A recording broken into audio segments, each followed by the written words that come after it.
Bonjour à tous. Alors, il y a certains qui ont dit qu'ils n'avaient pas compris le cours sur le modèle des boîtes, ok? C'est-à-dire le cours sur les marges externes et les marges internes. Alors, nous allons reprendre ça rapidement. Pour agir sur les marges externes, on va utiliser la propriété padding. La propriété padding, en fait, c'est ce qu'on appelle l'écriture en shorthand. C'est-à-dire on peut le détacher. Ok, c'est-à-dire il y a margin top, margin left, margin bottom, margin right. Alors nous allons voir sur notre élément HTML que nous avons toujours utilisé. On a 4 divs, ok, qui ont pour classe ma div. À l'intérieur de chaque div, on a une balise H1 et une balise P. C'est tout ce que nous avons comme élément. Et le dernier, nous avons juste une balise div. À l'intérieur, il y a un bloc, il y a un H1 et puis il y a une balise P. À l'intérieur de la balise P, on a des balises images, c'est tout. Donc voici l'affichage que nous avons par défaut. On veut par exemple pouvoir donner une... On va donner déjà... Ok, je vais sélectionner ma div. Donc ma div. Je vais donner une couleur. Background color. Ok. Red pour qu'on voie ensemble. Je vais aussi donner une taille à chaque élément. Donc un width de 250 pixels. Pour qu'on voie ensemble.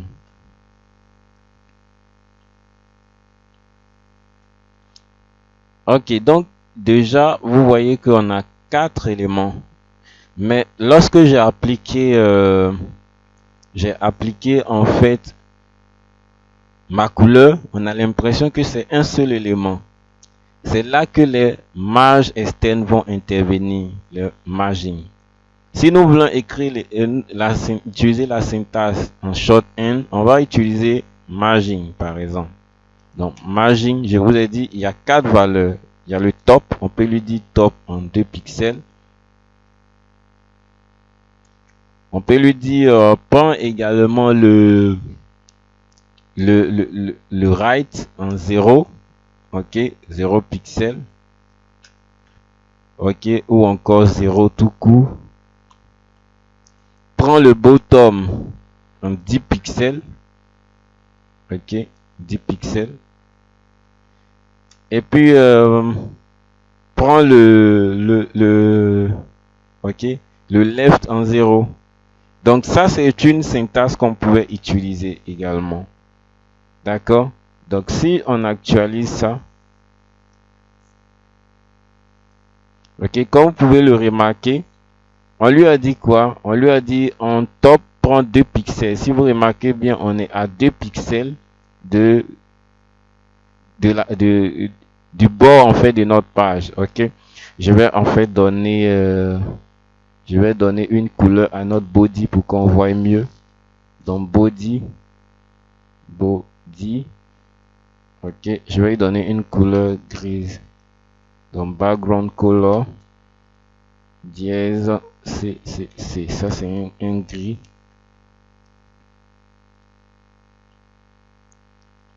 Donc ok, vous voyez on est à 2 pixels. Ok, je vais modifier ça pour mettre par exemple à 5 pixels pour qu'on voit mieux.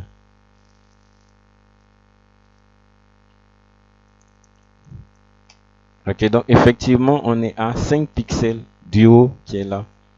Par contre on a dit à gauche prends 0, à droite prends 0. Donc c'est cette écriture en shorthand. Je vous ai dit ça c'est le top, ça c'est le left, ça c'est le bottom et désolé, ça c'est le top, ça c'est le right, ça c'est le bottom et ça c'est le left. Ok, nous sommes dans le sens des aiguilles d'une montre. La première valeur concerne le top et on tourne en fait comme l'aiguille d'une montre, on vient au right. Ok, ensuite on descend comme les aiguilles d'une montre au bottom et enfin on descend à quoi? On descend tout simplement au left. On pouvait écrire cette syntaxe d'une autre manière, ok? Au lieu de mettre les zéros, on enlève les zéros, tout simplement, ok? Donc, qu'est-ce que ça veut dire? Cette syntaxe veut dire, la première valeur concerne le top et le bottom. Ok, ça veut dire que c'est une valeur, mais ça concerne deux éléments, le top et le bottom. Et si je prends ça, ça veut dire quoi? On a le left et le right en même temps. Donc, lorsque nous simplifions cette écriture, c'est-à-dire une seule valeur va concerner deux éléments à la fois. Donc, si on veut tester notre élément, je l'enregistre et je vais actualiser ma page. Ok, comme vous pouvez le remarquer, cette partie s'est décollée. Ok, ça s'est décollé. Et nous pouvons remarquer que au niveau du bottom et du top, on a la même valeur, comme vous le remarquez. On a la même valeur. Ok, je vais prendre par exemple ici 25 pixels pour qu'on voit mieux de quoi il s'agit. Ok, donc comme vous remarquez, ok, c'est exactement ça, la même valeur au top et au bottom. Donc c'est cette écriture. Par contre, si je mets une seule valeur, ça veut dire que je veux l'appliquer aux quatre, ok, aux quatre coins, c'est-à-dire en top, en bottom, ok, et en left et puis en right. Ok, je l'applique aux quatre coins, mais en utilisant une seule syntaxe. Ok, donc margin égale à 25. Ok, donc de tous les côtés, que ce soit ici, ça fait 25 pixels, ici 25 pixels, là 25 pixels et là 25 pixels. À droite, bien évidemment, on ne peut pas le remarquer parce que il y a l'espace qui est là qui rentre en ligne de compte. Ok, on pouvait bien le voir si on avait utilisé. Je vais prendre par exemple 90%. 90%. Donc 90% de notre page, ok. Bon, ça encore, ça sera vraiment grand, ça ne va pas arriver au bout. Bon, mais bref, c'est pour vous montrer quelque chose, ok. Ensuite, lorsque nous utilisons par exemple trois valeurs, j'utilise 20 pixels. Ensuite, 50 pixels. Donc, en right, 50 pixels. Ensuite, 20 pixels. Ok. Et puis, c'est fini. Donc, j'utilise cette fois-ci trois valeurs. Alors, qu'est-ce que ça veut bien dire? Ok. Nous sommes toujours dans la même syntaxe. On va aller dans le top. Le top va prendre quoi? Le top va prendre 25. 20, excusez. Le right va prendre 50. Ok. Et puis le bottom va prendre, ok, 20. Mais comme vous le remarquez ici également, il y a quoi? Ça s'est détaché. Pourquoi? Parce que en réalité, lorsqu'on a utilisé cette valeur qui est là, qui est 50, et puis il n'y a pas une dernière valeur pour pouvoir définir le right, il a dupliqué les deux tout simplement. Ok, c'est-à-dire quoi? Celui-là c'est pour le top, celui-là c'est pour le bottom, mais comme nous sommes dans le sens des aiguilles d'une montre, celui qui est au milieu est appliqué non seulement au right mais aussi au left. Je prends par exemple ici, pour que vous puissiez mieux voir, je prends 100 pixels, c'est-à-dire sera le plus grand.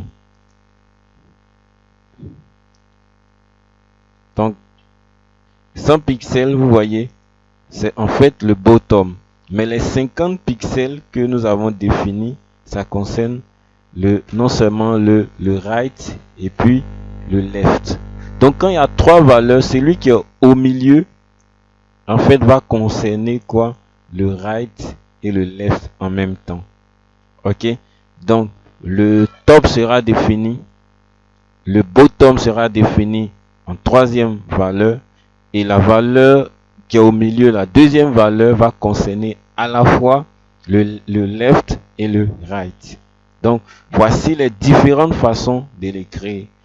Alors, comme je vous ai dit, cette syntaxe-là, on pouvait le simplifier avec en le détachant. Donc, par exemple, on va utiliser le margin top, par exemple. Donc, margin top. On va prendre par exemple 20 pixels. Donc, en top, on aura 20 pixels. Ok. Ou bien en top, on aura 70 pixels. Donc, comme le remarquez, en top, on a détaché notre élément. Donc, à chaque fois, il y a 70 pixels. Avant d'atteindre le deuxième, il y aura 70 pixels. Ok. On pouvait aussi définir son margin right. Ok. Donc, ici, je vais prendre margin right. Donc, margin-right de 70 pixels aussi.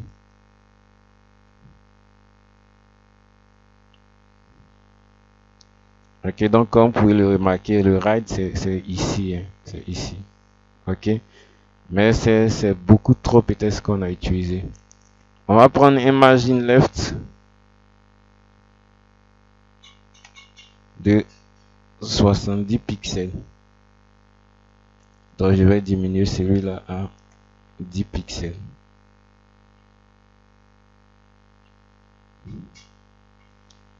Et comme vous pouvez le remarquer, on a détaché ici en quoi? En left. Et enfin, on peut définir un margin bottom. Margin bottom.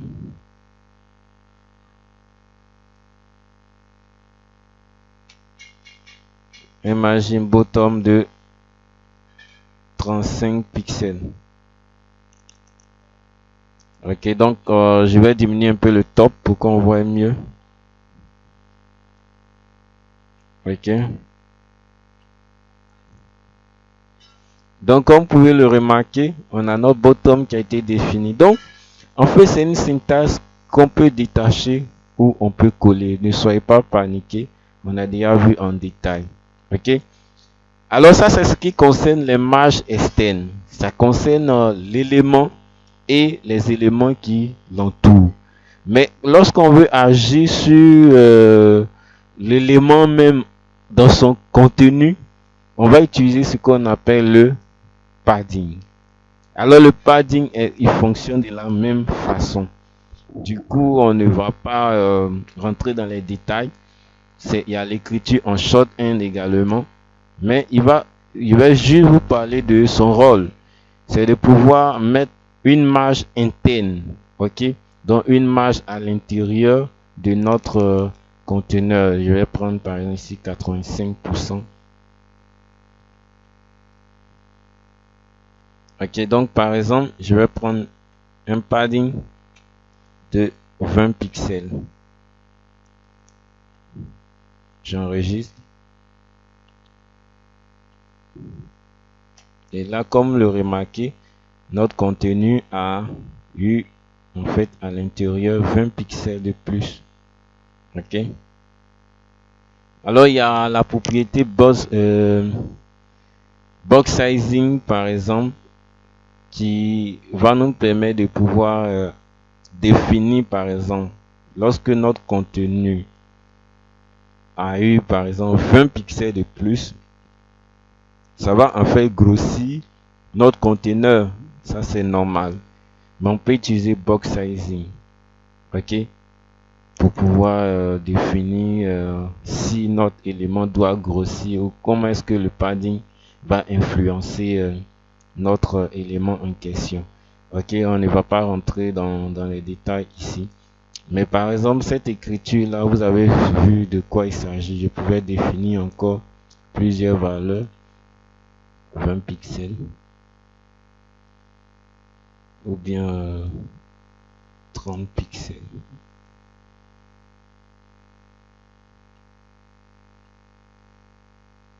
Ok. Donc à chaque fois ça change en fait.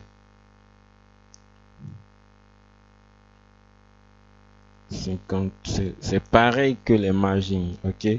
On a déjà vu en long et en large les margins, on n'y va pas encore traîner sur ça, ok. Donc faites les recherches plutôt sur le box sizing, ok. Donc par exemple le box sizing, on va lui donner la valeur ouais, border box par exemple. Ok, ça concerne le border ou bien content box. Ok, donc faites les recherches dessus, vous allez voir qu'il y a une différence. Ok, il prend aussi les valeurs en padding top, bon, padding top, ça concerne la marge interne supérieure. Ok, donc c'est toujours dans le sens des aiguilles d'une montre. Donc je prends 50 pixels en top, j'enregistre. Ok, donc en haut 50 pixels. Si je vais à droite ou bien je continue dans le sens des aiguilles d'une montre, donc ensuite c'est le padding right. Ok, on ne va pas trop le sentir, donc je prends 20 pixels.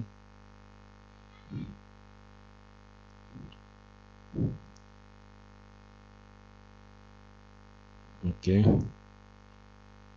et si je prends le bottom, on va le remarquer tout de suite. Padding bottom, je prends 50 pixels.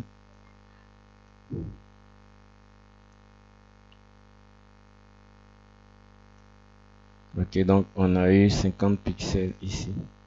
Ok, et si je prends maintenant enfin le padding left, c'est-à-dire la marge de gauche, si je lui donne aussi 50 pixels.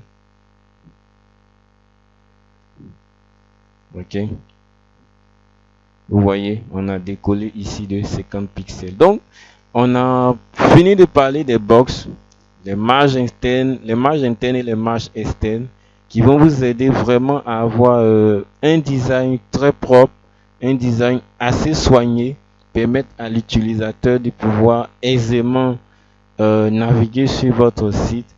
Voici un élément qui peut vraiment vous aider. Alors je vous demande de l'exploiter à fond parce qu'il y a plusieurs possibilités. Alors nous allons passer à une autre vidéo, mais d'ici là, portez-vous bien et puis au revoir.